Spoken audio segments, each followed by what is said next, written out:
জুকে ছেড়ে দিয়ে তার আসনে বসে। এরপর পুরো প্লেনের কন্ট্রোল তার নিজের হাতে নিয়ে নেয়। প্রচন্ড বাতাসে প্লেনটি ডান দিকে ঢুলে পড়ে। এটা দেখে যাত্রীদের মনে পুরোপুরি আতঙ্ক ছড়িয়ে পড়ে আর তারা সিট বেল্ট শক্ত করে বেঁধে নেয়। এয়ার হোস্টেসরা তাদের নিজেদের জীবন বাজি রেখে সেখানে থাকা বাচ্চা এবং বয়স্কদের সাহায্য করতে থাকে। অন্যদিকে ক্যাপ্টেন লিউ তার সর্বোচ্চ চেষ্টা করে প্লেনকে কন্ট্রোল করার জন্য। লিউ হঠাৎ প্লেনটিকে বাম দিকে মোড় দিয়ে জুকে বাহির থেকে ককপিটের ভিতরে নিয়ে আসে। এর ফলে হঠাৎ ককপিটের দরজা খুলে যায় এবং প্রচন্ড বাতাস ভিতরে ঢুকতে থাকে। অতিরিক্ত বাতাসের চাপে ভিতরে থাকা সবকিছু ওলটপালট হয়ে যায়। যাত্রীরা ভয়ে চিৎকার চেঁচামেচি করতে থাকে। এমনকি এয়ার হোস্টেসরাও এক একজন সিটকে পড়ে যায়। ঠিক তখনই তাদের সকলের সামনে অক্সিজেন মাস্ক নেমে আসে আর এয়ার হোস্টেসরা অনেক কষ্ট করে যাত্রীদের অক্সিজেন মাস্ক পরাতে সাহায্য করে। অন্যদিকে চ্যাংডু এয়ারপোর্ট কন্ট্রোলার কন্ট্রোল রুমের ম্যানেজারকে ডেকে বলে, স্যার, সিচুয়ান 8366 বিমানটি নিশ্চয়ই কোনো বিপদে পড়েছে। পাইলট বলেছে তাদের প্লেনের উইন্ডো শিল্ডে ফাটল ধরেছে। তাই আমি প্লেনটিকে 8000 ফিট নিচে নামিয়ে ডান দিকে ঘুরিয়ে চ্যাংডু সুয়াংলিও ইন্টারন্যাশনাল এয়ারপোর্টে জরুরি অবতরণ করতে বলেছি। কিন্তু প্লেনটি 32000 ফিট উচ্চতায় প্রচন্ড গতিতে বাম দিকে ঘুরে তিব্বতের দিকে এগিয়ে যাচ্ছে। প্লেনের ভিতরে অক্সিজেনের লেভেলও লো হয়ে যাচ্ছে। এতে তো প্লেন ক্র্যাশ করতে পারে। আমি ক্যাপ্টেনের সাথে যোগাযোগ করার চেষ্টা করছি, কিন্তু ক্যাপ্টেন কোনো রিপ্লাই দিচ্ছে না। প্লেনের সাথে রেডিও কানেকশন বিচ্ছিন্ন হয়ে গিয়েছে, শুধুমাত্র রাডারের সাথে কানেকশন আছে। এটা দেখে কন্ট্রোল রুমের ম্যানেজার সাথে সাথে আশেপাশের সকল এয়ারপোর্টে ইনফরমেশন পাঠিয়ে দেয় এবং মুহূর্তের মধ্যেই সকল এয়ারপোর্টের ফ্লাইট বাতিল করে দেওয়া হয়। প্রতিটি প্লেনের শিডিউল পরিবর্তন করা হয়। টেক অফ করা সকল প্লেনকে হোল্ড করে দেওয়া হয়, এমনকি আকাশে উড়ন্ত সকল প্লেনের রোড চেঞ্জ করে দেওয়া হয়। ইমার্জেন্সি ল্যান্ডিং এর জন্য চ্যাংডু সুয়াংলিও ইন্টারন্যাশনাল এয়ারপোর্টের রানওয়ে খালি করে দেওয়া হয়। সেই সাথে police, fire service, medical team এবং এয়ার ট্রাফিক কন্ট্রোল সহ সকল বাহিনীকে রানওয়ের কাছে অবস্থান নিতে বলা হয়, যাতে যে কোনো খারাপ সিচুয়েশনের মোকাবেলা করতে পারে। এমনকি চায়নার এয়ারফোর্স থেকে প্লেনটিকে সাহায্য করার জন্য 4টি ফাইটার জেট পাঠানো হয় এবং আকাশে অন্যান্য যে সকল প্লেনগুলো রয়েছে সেগুলো থেকে সিচুয়ান 8633 এর সাথে যোগাযোগের চেষ্টা করা হয়, কিন্তু প্লেনটি থেকে কোনো ধরনের রেসপন্স আসে না। যাই হোক, অন্যদিকে ককপিটের দরজা খুলে যাওয়ায় থার্ড ক্যাপ্টেন লিয়াং কোনো মতে ভিতরে প্রবেশ করে ককপিটের দরজা বন্ধ করে দেয়। ফলে প্লেনের ভিতরে বাতাসের চাপ কমে যায়, কিন্তু প্লেন প্রচন্ড ঝাঁকাঝাঁকি করতে থাকে। লিয়াং ককপিটে ঢুকে দেখতে পায় ক্যাপ্টেন লিও ঠান্ডায় প্রচন্ড কাঁপছে আর অক্সিজেনের অভাবে কোপাইলট জু অজ্ঞান হয়ে যাচ্ছে। লিয়াং তখন ককপিটে থাকা অক্সিজেন মাস্ক বের করে ক্যাপ্টেনদের পরিয়ে দেয় এবং সে নিজেও পরে নেয়। এরপর লিয়াং কন্ট্রোল রুমের সাথে যোগাযোগ করার চেষ্টা করে, কিন্তু সে বুঝে যায় রেডিও কানেকশন বিচ্ছিন্ন হয়ে গিয়েছে। লিয়াং কোনো মতে প্লেনটিকে নিচে নামানোর চেষ্টা করে, কিন্তু তাদের ভাগ্য এতটাই খারাপ ছিল যে তারা যদি প্লেনটিকে নিচে নামায় তাহলে প্লেন ক্র্যাশ হওয়ার সম্ভাবনা রয়েছে, কারণ তাদের প্লেন তখন তিব্বতের উপর দিয়ে যাচ্ছিল।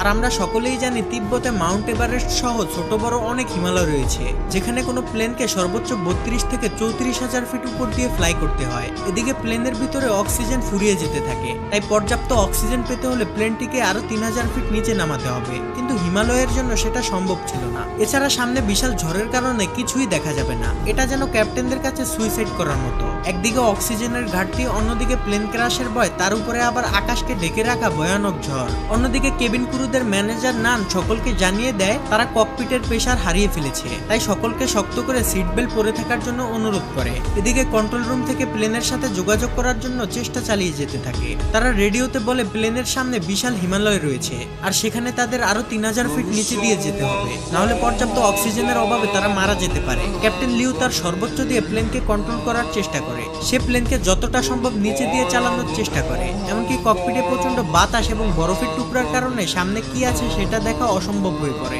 অন্যদিকে সোশ্যাল মিডিয়ায় এই খবর ভাইরাল হলে প্লেনের ভিতরে থাকা যাত্রীদের আত্মীয় স্বজনরা এয়ারপোর্টে এসে কান্নাকাটি করতে থাকে। এদিকে প্লেনের মধ্যে থাকা যাত্রীরা তাদের ধৈর্য হারিয়ে ফেলেছে। তাদের মধ্যে একজন প্লেনের কি হয়েছে সেটা দেখার জন্য ককপিটের দিকে যেতে থাকে। এটা দেখে কেবিন ক্রুরা তাকে বাধা দিলে সে একজন এয়ার হোস্টেসকে খাবারের টলি দিয়ে আঘাত করে। তখনই সেখানে কেবিন ক্রুদের ম্যানেজার নান আসে আর বলে, আমরা সকলেই জানি তিব্বতে ছোট বড় কত হিমালয় রয়েছে আর এখানে প্লেন নিচে নামানো ঝুঁকিপূর্ণ, এতে প্লেন ক্র্যাশ করতে পারে। যাই হোক না কেন আপনাদের পাইলট এবং আমাদের উপর ভরসা রাখতে হবে। এই সকল সিচুয়েশনের জন্য আমাদের সর্বোচ্চ ট্রেনিং দেওয়া হয়েছে, তাই আপনারা যদি এভাবে বিশৃঙ্খল করেন তাহলে আপনারা নিজেদের মৃত্যু নিজেরাই ডেকে আনবেন। নানের কথা শুনে যাত্রীরা কিছুটা শান্ত হলেও তারা প্রচন্ড ভয় পেতে থাকে। এদিকে ককপিটের মধ্যে লিয়াং যতটা সম্ভব লিউকে গরম রাখার চেষ্টা করে আর লিউ জ্বরের মধ্যে দিয়ে সর্বোচ্চ চেষ্টা করে প্লেনটিকে সামনের দিকে এগিয়ে নিয়ে যেতে থাকে। অন্যদিকে লিউর স্ত্রী তাদের মেয়ের জন্মদিন পালনের জন্য খাবার তৈরি করছিল।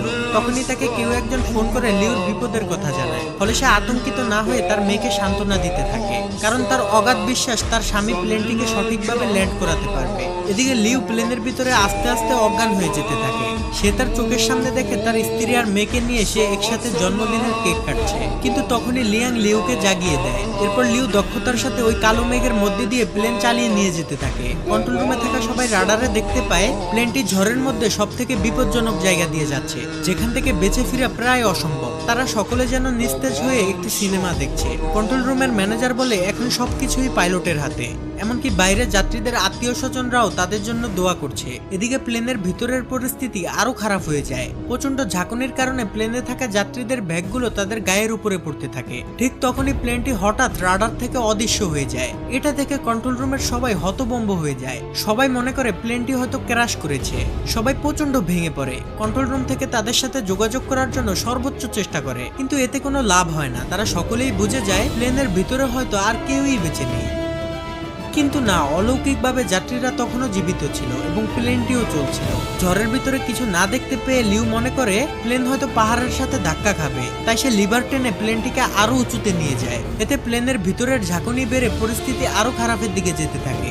লিউর মাথায় তখন একটা জিনিসই ঘুরছিল যে প্লেনের মধ্যে থাকা 19 জন যাত্রী এবং সে সহ 9 জন ক্রু মেম্বারের জীবন এখন তার হাতে, অর্থাৎ 128 জন মানুষের প্রাণ হাতে নিয়ে লিউ তার সম্পূর্ণ অভিজ্ঞতা দিয়ে প্লেনটিকে কন্ট্রোল করতে থাকে। মৃত্যুকে কাছ থেকে দেখা যাত্রীগুলো এখন তাদের মনের কথা বলতে শুরু করে। অনেকেই জীবনের শেষ ভিডিও বানায় তাদের প্রিয়জনদের জন্য। আর কিছুক্ষণের মধ্যেই প্লেনটি ঝড় থেকে বের হয়ে আসে। লিউর অনেক চেষ্টার পর পরিস্থিতি স্বাভাবিক হতে শুরু করে। এরপর ক্যাপ্টেন লিউ প্লেনটিকে অনেক নিচুতে নামিয়ে আনে, যেখানে পর্যাপ্ত পরিমাণ অক্সিজেন রয়েছে। এরপর সকল পাইলটরা ভালোভাবে দেখার জন্য অক্সিজেন মাস্কটি খুলে ফেলে। ঠিক তখনই চ্যাংডু এয়ার কন্ট্রোল সেন্টারের রাডার প্লেনটিকে আবার ডিটেক্ট করে ফেলে। এটা দেখে কন্ট্রোল রুমে থাকা সবাই খুশি হয়ে যায়। তারা যেন বুক ফুলিয়ে শান্তির নিঃশ্বাস নেয়। এমনকি কন্ট্রোল রুমের সাথে প্লেনের রেডিও কানেকশনও ঠিক হয়ে যায়। এমন ভয়ঙ্কর অবস্থা থেকে ফিরে আসা কন্ট্রোল রুমের কেউই যেন কল্পনা করেনি। যাই হোক, রেডিও কানেকশন ঠিক হওয়াতে ক্যাপ্টেন লিউ আবারও কন্ট্রোল রুমের সাথে যোগাযোগ করতে সক্ষম হয়, কিন্তু উইন্ডো শিল্ড ভাঙা থাকার কারণে প্রচন্ড বাতাসে পাইলটদের কথা কন্ট্রোলাররা বুঝতে পারে না। কিন্তু কন্ট্রোল রুমের কথা যেহেতু তারা শুনছিল, তাই কন্ট্রোল রুম থেকে তাদেরকে ইমার্জেন্সি ল্যান্ডিং করতে বলে। সাথে সাথে ক্যাপ্টেন লিউ ল্যান্ডিং গিয়ার চালু করে দেয়। আর এই সিগন্যাল পেয়ে কেবিন ক্রুদের ম্যানেজার নান যাত্রীদেরকে ইমার্জেন্সি ক্র্যাশ ল্যান্ডিং এর জন্য প্রস্তুতি নিতে বলে। অন্যদিকে প্লেন প্রচন্ড গতিতে রানওয়ের দিকে যেতে থাকে। আর এই টান টান উত্তেজনাপূর্ণ ফুটেজ ধারণ করে চ্যাংডুর গণমাধ্যম কর্মীরা। এদিকে প্লেনের ভিতরে যাত্রীরা ইমার্জেন্সি ল্যান্ডিং এর জন্য প্রস্তুতি নিয়ে নেয়। তারা মনে মনে দোয়া প্রার্থনা করতে থাকে। অন্যদিকে fire service, medical team, air traffic control সহ সবাই প্রস্তুত হয়ে যায়। ক্যাপ্টেন লিউ তার কোপাইলট জু আর লিয়াংকে নিয়ে কোনো ধরনের ঝামেলা ছাড়াই মাটি স্পর্শ করে। কিন্তু বিপদ তখনও কাটেনি, কারণ চ্যাংডু এয়ারপোর্টের রানওয়ে ছিল খুবই ছোট আর প্লেনের গতি ছিল অনেক বেশি। ক্যাপ্টেন লিউ ইঞ্জিনের থ্রাস্ট কমানোর জন্য লিভার টান দিলে দেখে ইঞ্জিন স্লো করার লিভারটি লক হয়ে গিয়েছে। তাই প্লেন প্রচন্ড গতি নিয়ে সামনের দিকে এগিয়ে যেতে থাকে। এটা দেখে সেকেন্ড পাইলট জু লেগ ব্রেক দিয়ে প্লেনটিকে থামানোর চেষ্টা করে, কিন্তু অতিরিক্ত ব্রেকের প্রেসারে প্লেনের একটি চাকা ফেটে যায়। এটা দেখে কন্ট্রোল রুমের সবাই ভয় পেয়ে যায়। জু তার সর্বোচ্চ শক্তি দিয়ে লেগ ব্রেক চেপে ধরে, কিন্তু এতে খুব বেশি একটা কাজ হচ্ছিল না। এদিকে রানওয়ে প্রায় শেষ হতে চলেছে,